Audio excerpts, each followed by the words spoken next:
দেখেন কিভাবে জাহাজটা আসতেছে। 3 নম্বর পয়েন্টে ছিল হেভেন 7 আলাদ ছিঁড়ে দেখেন 2 নম্বর পয়েন্টে যে জাহাজ ধরা আছে ইলাম মোহাম্মদের গায়ে এসে পড়তেছে। দেখেন কি গতিতে আসতেছে।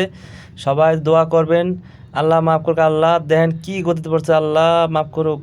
ইস রে, লা ইলাহা ইল্লাল্লাহ মুহাম্মাদুর রাসূলুল্লাহ। আল্লাহ মাফ করুক। আল্লাহ আল্লাহ অল্পতে বাইচে গেছে। যাই হোক, ইলাম মাহমুদের পিছনে ক্ষতিগ্রস্ত হয়েছে, প্লেট ভাঁজ হয়ে গেছে পিছনে।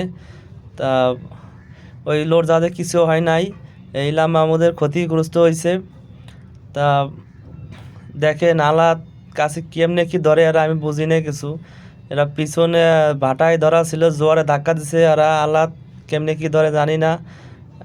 আলাদ ভালোভাবে হয়তো ধরে নাই, যার কারণে আলাদ ছিঁড়ে অ্যাক্সিডেন্টটা হয়ে গেছে। তা সবাই সতর্ক থাকবেন, যারা পয়েন্টে লাগাবেন তারা আলাদ কাছে সবাই ভালোভাবে ধরবেন। সবাই ভালো থাকবেন, আল্লাহ হাফেজ।